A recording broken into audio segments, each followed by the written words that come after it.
What's good, y'all? It's finally here. The Dressrosa Arc. If you haven't seen the last video, I announced that I'm starting the One Piece pilgrimage to catch up to Egghead before it continues back in April. And I am completed Dressrosa. And this was a pivotal arc in my One Piece journey because it almost took me out.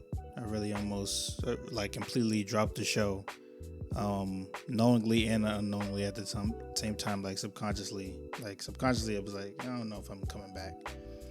But once they announced that, which is what I basically said in the other video, I said it's about time to get off that fucking horse and catch up. So Dressrosa is the first arc to be completed, to be conquered, and let's get into it. This is my first really review of anything, so it might be a little messy, but it's definitely gonna be emotion filled and passion filled because this arc is, I have a love and hate relationship with this arc. So of course the backstory, Dressrosa is absolutely terrible. Doflamingo is trash. He definitely was a villain that I've been wanted Luffy to put hands on. From when I first saw him, I believe it was at it was at the Warfront, I believe. Like the Warfront was where we really got to see his powers. But when we first saw him, I think he was sitting down. He had some freaking drip on, drinking, sipping. He was on the phone. I was like, oh yeah, this dude is a douchebag. He's an absolute douchebag. But what he did to these people was absolutely terrible. When they first got here, I was like, okay, One Piece being One Piece again. Freaking these weird islands and weird things. But man, Oda with this backstory and his writing, he really makes you not forget, but he makes sense of everything that is happening. Every island that they go to. So the first half of this arc, which is, I guess we could kind of get into the negative of this review, the negative of this arc. It is the first half. I did not start this, what you could call pilgrimage, or I'm just calling pilgrimage. I don't got any freaking word for it. But this first half of this arc is absolutely dog shit. It's absolutely trash. This is before I started, actually trying to catch up. I was just watching it just to watch it, and I was watching this episode by episode, and that was a huge mistake. The Coliseum sheet took way too long. It was way too dragged out. Yes, there were some good characters, but it was not worth any of the amount of time that it stayed on this part of the fucking arc.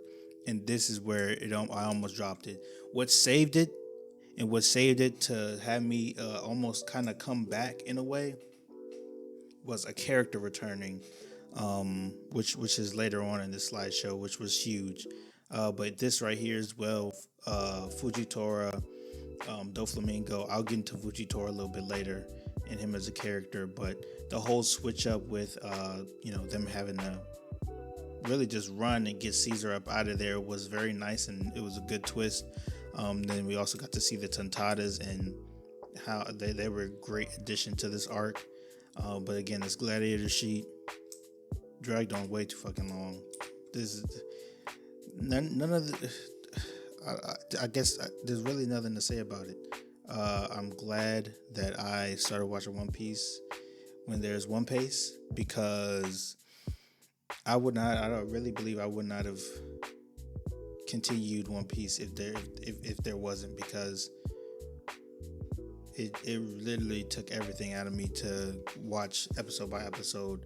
And I didn't switch to One Piece until I did that video where I said that I'm gonna be doing trying to catch up to Egghead, and that's when I caved in. I said I'm watching it by One Piece, and that was a great decision. And this is the pivotal part here that kind of kept me still interested in it. The revelation of Sabo being back, and that was a whole really good wholesome moment right there. Thinking that he was dead, and the whole I have a whole I wouldn't call it mini beef with Ace, but I do think that Ace is one of the stupidest characters in anime, and he had his brother go through all that just for some words to make him turn back and die, and I don't like Ace because of that, and I hold that over his head. So I don't like Ace, but Sabo I definitely liked, and it proves to me, and it made me like Sabo even more this arc. This part right here, they did have to give Usopp his shine as always because Usopp is one of the best characters in this show. Treble was trash. Usopp found a way to scare this little piece of crap girl that was turning people into the toys, and that whole little mini arc that they did where they infiltrated with the Tauntauns. I did enjoy it, but it didn't outshine the filth of that Coliseum sheet and the length of that. Um, Obviously, Usopp won. They got him out. And then this sheet right here, this is when it started to pick up. When Doflamingo introduced this string sheet because Luffy had won and he found out that he was there. So he was being his dick self and decided to close the cage on these people. As soon as this cage was introduced into the fray, that's when the excitement and my interest in it started really picking up more and more. Zoro and Pika, great fight. All of these little cast of characters that were introduced in the Coliseum, now they could get the screen time that they deserve because they were actually pivotal and they were actually instrumental roles in helping defeat the Doflamingo family. And most of the characters in the Coliseum I did like, but it just wasn't enough to, supplement that trash and how long it was taking. So Cadavish here, a Pinhead dude up there, they spent way too much time on Don Chinjao, that dude. But yeah, all of these characters, they had great fights. Like I said, Zoro, Pika, Frankie, and Senor Pink. Senor Pink is one of the most genuine backstories I've seen and experienced in a while. I don't know how many suplexes and moves that they were doing to each other. His power was annoying as shit, but him and Frankie had a great fight. Senor Pink really did outshine Frankie in this fight, with his backstory and everything. Then here with Fujitora, when Ace got the fruit, him and Ace's fight was cool and it was dope. Fujitora was always like that little needle in the back of my head, like, oh dang, this dude is powerful. Ever since he was on that little stretch of the Tantata part of the island, he was raining down the meteors. I was like, oh no, here goes another, Navy dickhead, another Navy asshole who's trying to stop the pirates. And that's what I wrote him off as. I didn't think any much more to it. But he definitely changed my opinion as this arc went on. Shout out Nico Robin. I don't even want to talk about the person she's fighting. He's absolutely annoying. I put him in the same class as what's that dude's name? Old dude with the spoon on his head from the last arc. It was an island. I think Punk Hazard. Yeah, Punk Hazard. The Navy Admiral with the spoon on his face. I put this villain that Nico Robbins fighting right here in the same class as him. They both need to be exiled. They both need to be executed. They're both completely trash, evil pieces of crap. And I don't even want to acknowledge them. Cadavish tight, taking out the fruity yet somewhat powerful Dillinger. Cadavish is tight. Bartholomew tight. Leo right here tying up everybody to help save the princess, tight. I mean, this is when it really started picking up, and it really enhanced when I say like the love-hate relationship I said I have with this arc, because I was like, why, like this is what they should have got to.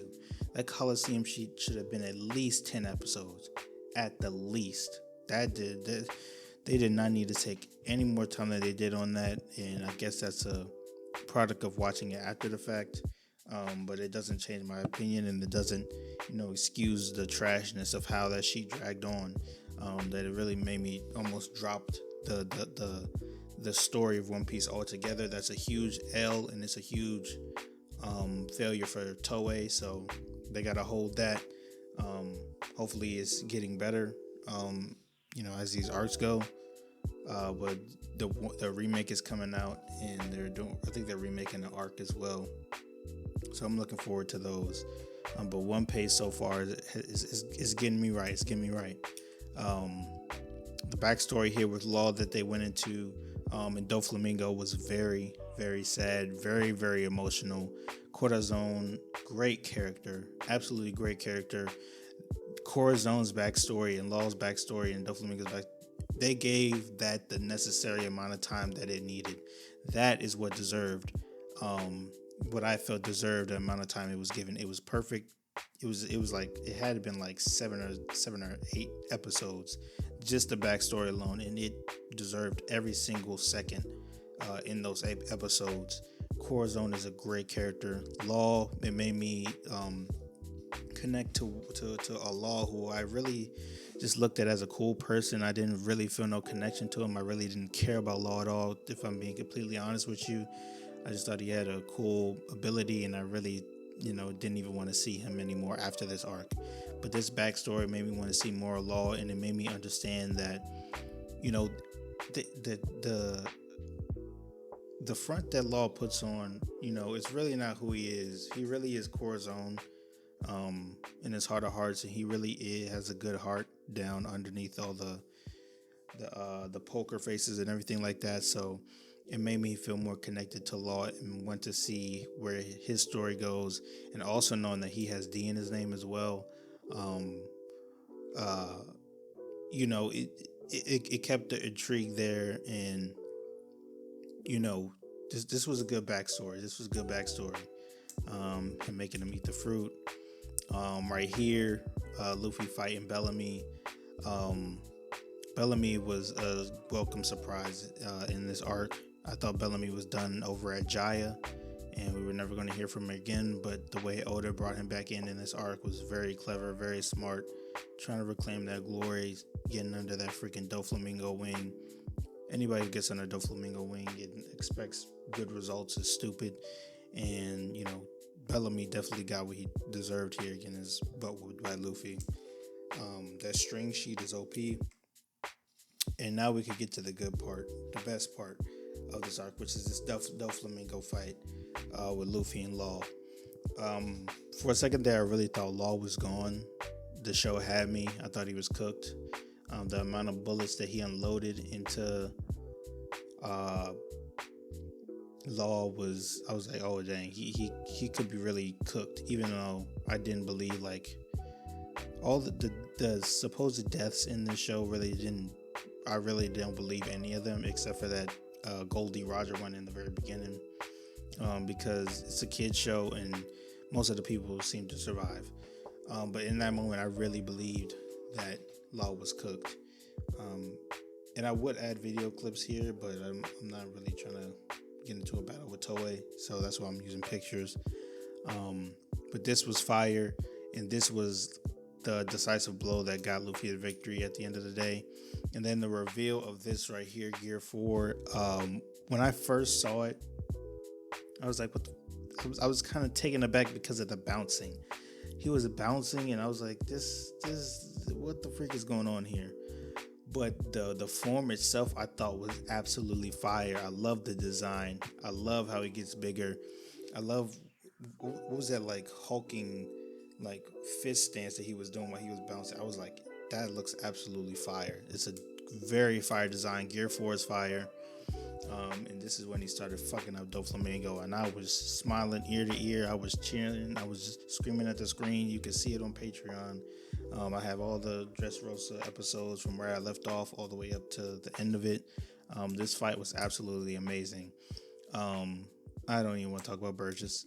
Ultimately, Luffy did succeed with Gear 4, and he whooped Doflamingo's ass. Fujitora, this is when his character really came out, and I understood, like, he's not like the rest of these admirals. He has a heart. Akainu, that piece of shit. I can't wait till he gets what he deserves. I hope that Aokiji would have finished you. But they were both powerful. But Fujitora has a heart, and I love how he freaking sunned Akainu on the phone. Where he was calling like, "What do you do? You supposed to catch the pirates?" He was like, "Bro, shut up. This kingdom is in shambles. We need to be protecting the people." And he wasn't having none of it from Akainu. He was standing his ground. I loved Fujitora, King Riku getting his kingdom back. Um, uh, right here, Sabo saying goodbye to Luffy, but he was asleep. That was beautiful because he smiled, and so he could. So I guess that was saying that he could hear him at least, or that he was happy that he was there. And then the reveal of him, he who shall not be named right now. I'm in whole cake, so I did finish Zao. So if you want to go to Patreon, you can see that. It's not that expensive. It's not no $10.99 or something like that. It's literally $5. But this man right here, Kaido, is the next person that we're on the map to defeat, and his introduction made me not like him already. He's a crash out. He doesn't care about life. He doesn't care about himself. He really wants to YouTube probably won't allow it. He wants to remove himself in GTA, so to speak. So Kaido, I'm looking forward to his ass getting beat. They showed some more clips of him in the where I'm at currently, and he's a good big bad. He definitely seems intimidating, and he definitely seems like a next level up, especially being one of the four emperors. So Kaido's introduction definitely was cool, and it definitely did its job of being like, nah, I do not like him. I want to see Luffy beat his ass. The reunion right here with Rebecca and Kiros was absolutely emotional. The tear almost came out, and I've had this thing with One Piece where when I went into it, I was completely blindsided and I was crying a lot. And then I haven't built up a resistance because shows can it's crazy to admit it, but I'm an easy crier. Not in terms of like it has to be a good backstory, it has to be good, of course, but a show can get me, and One Piece does, and it did get me a lot. So I have this own like little self bet with myself, trying to hold back tears, and especially now I'm doing reactions. I'm trying to make sure I don't cry in front of you guys. You know what I'm saying? But definitely the tear was right there. You can see it in my reaction. Like I said, it's on Patreon, but it didn't come out. I learned from the best. Shout out Cloudy with a chance of meatballs. Get back in that tier. But this story, seeing it come full circle, was absolutely beautiful and moving. Then right here, Fujitora versus Luffy. This really pulled back the layers on Fujitora, and not just how powerful he is, but his humanity. Hearing why he took his eyes, hearing why he became a Marine. No, the last part of him, saying, I wish I didn't take my eyes so I could at least see how you are. You're probably charming, charismatic. I wonder what you look like. That's all just beautiful writing, and Fujitora is my favorite admiral in the Navy. He has passed to Garp himself. I think Fujitora is tight. I love his character. I don't know all his backstory, but I love the bits and pieces that they gave us, and I love his honor as a Navy admiral. And he's what the Navy should be instead of what it is now. So of course they won the day, and I think this is where I get into my favorite character of the arc. I believe so. I'll put in a slideshow, and then after that I'll give my grade. So they saved the day. Big moment that happened right here. The coalition that they formed. It was very, very interesting. When they first proposed it, I was like, whoa, what? Luffy's never going to go for that. And like I was thinking, he didn't. But to see that, that they took this sake bit, from Sabo and Luffy and them, and they did it amongst themselves and pledged, loyalty to Luffy. It was surreal because I saw all the fleet, I saw those ships when they went line by line. announcing like who's working together, who's the captain, who's the sub captain. Like, see when they showed the groups of who's gonna be in this, I was like, wow, this is a lot of powerful people. And the little cliffhanger that I caught at the end that they put in here saying that what these guys were going to do or what they were going to start is going to be pivotal. I forgot what he said. It's gonna be like pivotal or is something huge. It's changing the new world. I was like, oh no, what is it? What is this coalition gonna do, and what are they gonna pop off? So I'm very excited to see what I feel is gonna be, sadness, whatever they pop off or whatever they start or spark. But it was cool to see that now Luffy has a gang of people, basically all the dope people in the, well, not a lot of dope people. Like this dude right here, upside down at the top, he's pretty trash. So there's some trash ones, but to see that Luffy gets his own coalition, against his own will, but he doesn't disrespect it because he knows they did it of their own free will. That was very, very cool to see, very dope to see. Doflamingo is finally locked up. Grab him in that sea prism stone, and I hope that they're taking him to Impale Down. What's her name here? Sumuki? What? I forgot her name, but she's tight. She wasn't playing none of the lip service with Doflamingo, and I'm glad that he's locked up for good. He needs to be locked up. He is a crash out. He is unstable. He should not be walking the streets or walking the islands or sailing around the new world or the ocean in general. He should be locked up in Impel Down on the lowest level. So I'm happy that he's getting put away for good, and I hope to never see him again. Now, my favorite character in this arc is Fujitora.